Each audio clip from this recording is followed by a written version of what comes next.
में मुलाकात की और इन तमाम मुलाकातों में हमारी जो गुफ्तगू है वो रही है डिसोल्यूशन को लेके, और जो पंजाब असम्बली की डिसोल्यूशन है, जो इस हुकूमत को हमने फैसला किया है कि पंजाब और खैबर पख्तूनख्वा की हुकूमतों को हम तहलील कर रहे हैं, उसके ऊपर जो मेंबरान हैं उनकी राय ली है। और पाकिस्तान तहरीक इंसाफ के जो तमाम मेंबरान हैं वो इमरान खान साहब को अपनी ओपिनियन दे रहे हैं कि इस फैसले के ऊपर फौरी अमल किया जाए।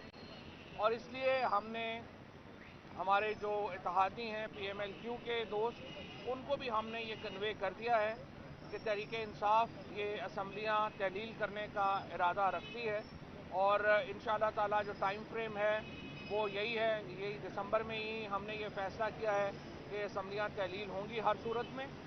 और इसके ऊपर तहरीक इंसाफ के अंदर एक अब यूनानिमिटी है, एक इत्तफाक़ राय है कि हमने ये लाजमी तौर के ऊपर असम्बलियाँ तहलील करनी है। उसके साथ साथ जो इस वक्त सूरत हाल है उसको हम देख रहे हैं, जिस किस्म का अनफॉर्चुनेटली हम देख रहे हैं कि जो तहरीक इंसाफ के ऊपर जो पिछले 7-8 महीने में जो पॉलिसीज़ आई हैं उनमें हम उम्मीद रखते हैं कि जल्द से जल्द तब्दीली लाई जाएगी। जो इस वक्त एस्टैब्लिशमेंट एक बोझ उठाए हुए है, जरदारी, फजलुर रहमान और नवाज शरीफ के जो सियासी लाशों का जो बोझ है इस वक्त एस्टैब्लिशमेंट के ऊपर, और जिससे उनकी कमर दोरी हुई है, हम देख रहे हैं कि वो कितनी जल्दी इस बोझ से निजात हासिल करेंगे। और पाकिस्तान में इदारों का गैर सियासी किरदार जो है वो तमाम कौम इसको देख रही है। बदकिस्मती से अभी तक हम देख रहे हैं कि इदारों का गैर सियासी किरदार नहीं हुआ, और ख़ुसूसन इलेक्शन कमीशन ऑफ पाकिस्तान जिस तरीके से एक्ट कर रहा है वो बड़ी इसके ऊपर हमारी तशवीश है। एक तरफ जो इलेक्शन कमीशन के चेयरमैन हैं और मेंबरान हैं उनके ऊपर हैं, उन केसेस की हेयरिंग नहीं हो रही, और हमें इमरान खान की डिस्क्वालिफिकेशन के ऊपर इन्हीं लोगों से, यानी हुए बीमार जिसकी सबब उसी अतार के लौंडे से दवा लेते हैं, जिनसे हमारे गिले हैं, जो हमारे इस वक्त एक सियासी जमात के एहलकार बने हुए हैं, आप उन्हीं के पास हमें रोज़ भेज देते हैं कि जी आप इनसे अपना केस सुनवाएं। तो मेरा ये ख्याल है कि जो हमारी स्पेशली अदालतें हैं उनको जो आज़ादाना फैसले करने चाहिए, चाहे वो आज़म सवाती का केस हो, चाहे वो शहबाज गिल का केस हो, और सबसे अरशद शरीफ की जो शहादत का केस है, हमें वो आज़ादाना जिसकी जो तवक्को की जाती है एक जुडिशल सिस्टम से, उस तरह के फैसलों की जो फैसले जो हैं वो नज़र नहीं आ रहे, और उसकी वजह से पाकिस्तान के अवाम में और इदारों में एक दूरी जो है महसूस हो रही है। और तहरीक इंसाफ वो वाहिद जमात है, इमरान खान वो वाहिद लीडर है जो अवाम के दरमियान, अवाम और रियासत के दरमियान एक पुल का किरदार अदा करते हैं, जो कौम और रियासत के दरमियान एक ब्रिज का किरदार अदा करते हैं। और ये ज़रूरी है कि इमरान खान के इस किरदार को तस्लीम किया जाए, और पाकिस्तान को एक सही जमहूरी रियासत बनाना PTI का एक इस वक्त हमारा जो पहला नस्बुल ऐन है वो ये है कि हम पाकिस्तान को एक जमहूरी रियासत बनाना चाहते हैं। और जमहूरी रियासत का मतलब ये है कि जहाँ पर तमाम ताकतवर हलके पाकिस्तान के अवाम की राय के सामने सर तस्लीम खम करें। ये वो बुनियादी असूल है जो हमने तय करना है, जिसके ऊपर हमने अमल दरामद कराना है। हमारी सियासत इस वक्त अवाम के दरमियान है, और हमारी सियासत अवाम ही लीड करेंगे। ये जो निगोशिएशंस की बातें हैं, ये जो बातें गुफ्तगू है, हम पहले ही कह चुके हैं, ये गुफ्तगू चाहे आप बिहाइंड द सीन कर लें, चाहे आप सामने कर लें, एजेंडा सिर्फ एक है। वो एजेंडा ये है कि आपने इलेक्शन कब करवाने हैं। इस वक्त जो मईशत है हमारी, जिस पर हम आज अभी बात कर लेंगे, वो आपके सामने है। हमारी गवर्नेंस सिस्टम मुकम्मल तौर के ऊपर इस वक्त अफगानिस्तान से ताल्लुकात मुकम्मल ख़राब हो चुके हैं।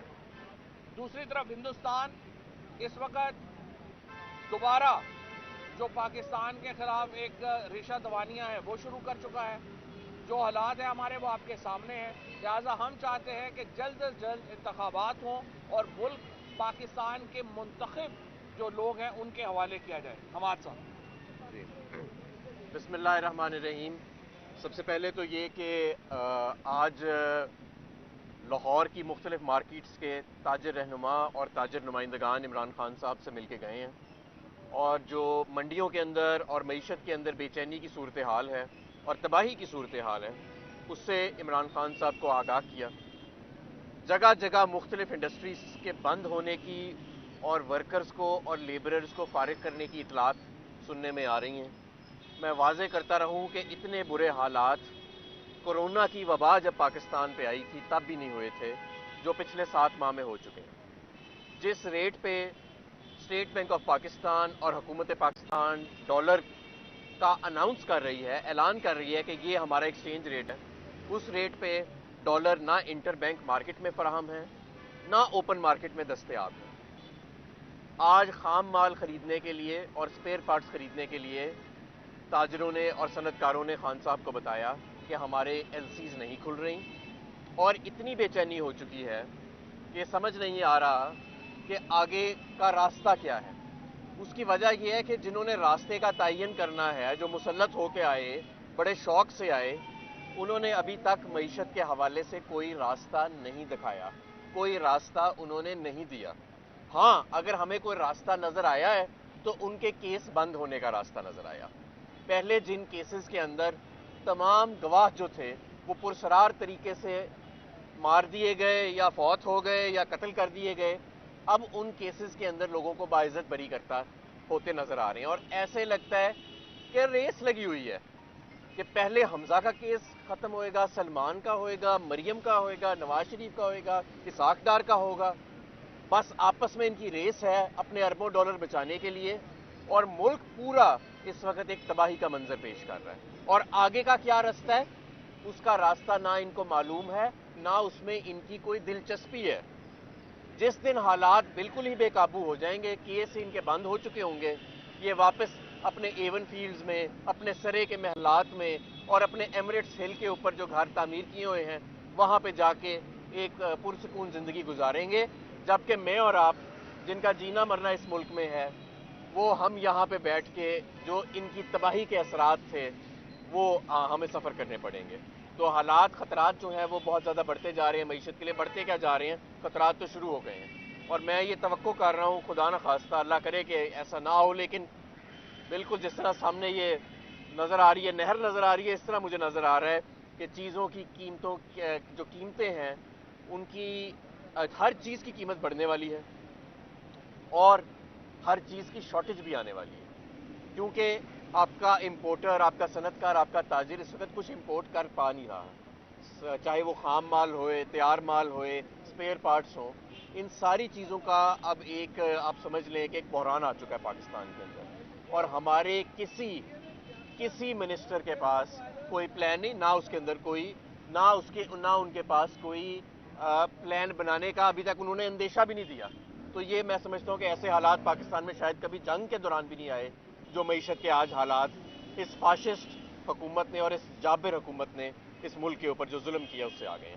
جی قبل مولانا فضل الرحمان صاحب نے تقریر کی خواتین کے حوالے سے، اس میں تحریک انصاف کی خواتین نے لاہور کے 3 تھانوں میں درخواست جمع کروانے کی کوشش کی، درخواست جمع نہیں ہوئی. آج مانگا منڈی میں شہباز گل کے خلاف ایک عام شہری کے کہنے پہ مقدمہ درج ہو گیا. پہلے مقدمات سندھ اور بلوچستان میں درج ہو رہے تھے، کیا پنجاب حکومت میں بھی معاملات اب کنٹرول میں نہیں ہے؟ جہاں پہ عمران خان کی ایف آئی آر نہیں درج ہو رہی تو باقیوں کی کیا ہو رہی ہے؟ کنٹرول میں نہیں ہے. جو ہے وہ اس وقت پرائز ہائی جا رہی ہے، مسرت سونا آپ ہے ذرا یا کوئی اور بتا چیز ہے دینا وہ اوپر جا کیوں رہی نہیں ہو ہے. رہی؟ اسی صورتحال میں جو ڈاکٹر صاحب بلائے تھے انہوں نے، اسحاق ڈار صاحب، وہ حضرت عارف الوی صاحب سے بات کرتے دکھائی دیتے ہیں. 2-3 ملاقاتیں ہو چکی ہیں. کیا یہ کون سا ریلیف لینے کی کوشش ہے معیشت کے حوالے سے، کہ جو چیزیں یہ کہہ رہے تھے کہ ڈالر 200 سے نیچے آ جائے گا لیکن وہ بھی قابو نہیں آ رہا؟ نہیں، ڈالر تو آج بھی مہنگا ہو گیا ہے. اور میں آپ کو ایک اور بات بتاؤں، ابھی بھی مصنوعی طور پہ کیپٹل کنٹرولز کر کے جب آپ جس ریٹ پہ ڈالر اناؤنس کر رہے ہیں اس ریٹ پہ ڈالر دستیاب ہی نہیں ہے، اس ایکسچینج ریٹ کا فائدہ کیا؟ دیکھیں نا، آج یہ کہہ رہے ہیں 224 225 کا ڈالر ہے، مجھے لے کے دکھائیں اوپن مارکیٹ سے یا انٹر بینک مارکیٹ سے. کسی صنعت کار کو اس پہ ایل سی کھول رہی ہیں؟ ایل سیاں تو کھل رہی ہیں 232 میں، اوپن مارکیٹ میں ریٹ 250 سے بھی اوپر ہے.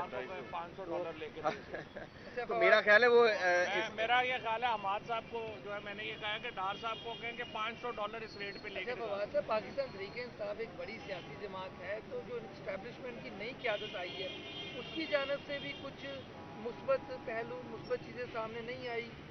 हमें सिर्फ एक ही पहलू चाहिए और वो ये है कि आईनी किरदार में एस्टेब्लिशमेंट वापस है, और जब आईनी किरदार में वापस हो जाए तो पता चल जाएगा। ये सबसे पहले तो मीडिया को ही पता चलेगा। ये फरमाइएगा FIR हो गई है पंजाब में हुकूमत आप लोगों की। देखें ना, पंजाब में इमरान खान की FIR हो नहीं रही, शहबाज गिल के ऊपर FIR हो गई है, तो इससे अंदाज़ा लगा लें कितनी कमारी हुकूमत। साहब आज ऑपोजिशन के जो कैंप हैं वहाँ पे वफाकी हुकूमत के वो ये जिक्र कर रहे हैं कि चौधरी परवेज लाई ने आपसे कहा था कि हम अपना वक्त जो है वो पूरा करेंगे, वो भी 3 माह के लिए इनको वज़ीर-ए-आला बनाने के लिए तैयार थे। क्या ऐसी कोई बात खान साहब के साथ डिस्कस हुई है? खान साहब के साथ मुकम्मल डिस्कशन हो गई है। चौधरी परवेज लाई साहब ने ये कहा है कि जो हमारा मुद्दा ये है कि हमने जो भी फैसला है वो आपने करना है, हमारी राय ये है कि इसको थोड़ा आगे कर दें, लेकिन PTI का फैसला ये है कि उनकी मशवरा जो है वो बड़ा इंपॉर्टेंट है, हम उसको बड़ी अहमियत देते हैं, लेकिन मुल्क के हालात ये हैं कि अगर हमने आगे करेंगे तो मुल्क जिस तरह अभी हमारे कहा मुल्क डिफॉल्ट कर जाएगा, फिर फ़ायदा हम कुछ सारे एक दूसरे का मुंह देखते हैं। एक बात मैं ऐड करना चाहूँगा, अभी तो देखें जो हमारी रियासत है या जो जाबिर हुक्मरान बैठे हैं वो ढूंढते हैं कि कौन लोग हैं जो लोगों को बाहर निकाल सकते हैं, जिन पे लोगों का एतमाद है और उन पे क्रैक डाउन किया जाता है। जिस तरफ मईशत के हालात जा रहे हैं और जिस तरह बेरोजगारी बढ़ रही है, खुदा ना खास्ता वो वक्त दूर नहीं कि जब बंदे तलाश किए जाएंगे जो लोगों को वापस घरों के अंदर भेजने की काबिलियत रखते हो। जो हालात जा रहे हैं वो बहुत खराब है।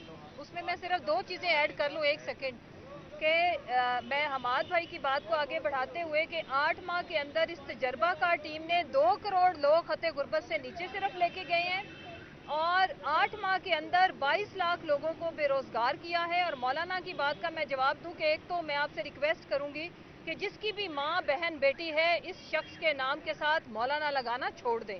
दूसरी बात कि यहाँ पे जितने भी इस जमात से वाबस्ता लोग और जिनका इल्हाक है इस फजलू के साथ, मैं वहाँ जिस जगह पे इनके लोग खड़े हों, मैं औरतों से अपील करती हूँ कि आपने इनको वोट नहीं करना। क्यों? क्योंकि मरियम ने भी इस बयान को कंडेम नहीं किया, क्योंकि ये पॉलिटिकल लीडरशिप को उन्होंने गाली नहीं दी, उन्होंने पब्लिक को दी है, आम माओं बहनों बेटियों को दी है, और ना ही बेनज़ीर के नाम पे जो लोग सियासत कर रहे हैं उन्होंने ये जहमत गवारा की, वो जो बिलावल जो एक पर्ची के ऊपर बन गया था अपनी अम्मा की शहादत पे, और ना उनकी बेटियों ने उसके ऊपर स्टेटमेंट दी कि वो इस शख्स को कहें कि अपने अल्फाज वापस लो।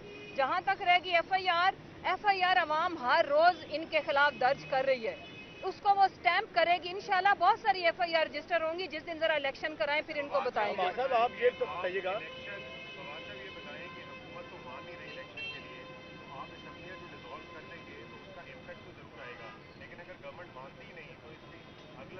नहीं तो कोई मसला नहीं है, हुकूमत ना माने फिर जो कौमी असम्बली का इलेक्शन है वो अक्टूबर में हो जाएगा, और KP और पंजाब के इलेक्शन जो है वो 20 मार्च से पहले होकर नई हुकूमतें आ जाएंगी। सिर्फ यह है कि KP और पंजाब में ये हुकूमतें 5 साल के लिए होंगी, वो फिर आगे देख लेंगे कि इनको कैंडिडेट भी मिलते हैं यहाँ पे कि नहीं। बात है कि वज़ीर-ए-आला पंजाब और बेज़ई भुट्टोलाई ने इनके कहने पर आपके साथ वफादारी का रास्ता शुरू किया, क्या वो उनके कहने पर आपके साथ बेवफाई नहीं करेंगे? देखिए बात यह है कि अपनी पॉलिटिकल रियलिटीज़ देखनी होती हैं। PMLQ जो है उसने भी फैसला करना है कि आगे इलेक्शन में उनको क्या सूट करता है, वो एक इंडिपेंडेंट पॉलिटिकल पार्टी है, तो वो देख लेंगे। अगर PTI के इत्तेहाद के बगैर वो इलेक्शन लड़ना चाहते हैं या इत्तेहाद के साथ लड़ना चाहते हैं, चौधरी साहब का बड़ा वाज़ेह और मोहन साहब का स्पेशली मैं समझता हूँ उनका बड़ा वाज़ेह मौक़िफ़ है कि वो PTI के साथ रहेंगे, और PTI के अगर साथ रहना है तो असम्बली तोड़नी पड़ेगी। हमारे साहब आप ये बताइएगा कि बकौल चीफ इलेक्शन कमिश्नर जो एक कौमी असम्बली की सीट है वहाँ उस पर अगर जनरल इलेक्शन होते हैं 10 करोड़ और सूबाई असम्बली में तकरीबन 7 करोड़ के करीब खर्च होता है। अगर आप जनरल इलेक्शन की बात करते हैं तो आपको इसका साथ है कि वो आप मस्जिद तो पहले ही खराब है, इस तरह हम डिफॉल्ट गाउस के करीब चले जाएंगे तो बड़ी हदारी रकम। देखिए इलेक्शन का खर्चा एक तरफ, जो रोजाना की बुनियाद पे $2 अरब तो आपका वैसे बाहर चला गया जब आपने रिजीम चेंज ऑपरेशन किया, उसके बाद रूस से सस्ता तेल ना खरीद के $3 से $4 अरब का तो आप अब तक वो नुकसान कर चुके हैं। उसके अलावा जो ये नलायकों का टब्बर हमारे ऊपर मुसल्लत किया गया, जिस तरह के ये बयान देते हैं, द फैक्ट कि ये अपने केसों के अलावा किसी और चीज़ में दिलचस्पी नहीं रखते, मार्केट के अंदर जो सेंटिमेंट की तबाही हुई और मिसमैनेजमेंट हुई, कई 100 अरब का तो वो नुकसान हो गया। तो मेरे भाई ये इलेक्शन का जो खर्चा है ना, ये तो अब इस मुल्क को बचाने की इन्वेस्टमेंट है, ये तो मुल्क को बचाने वाला है। Thank you. बड़ा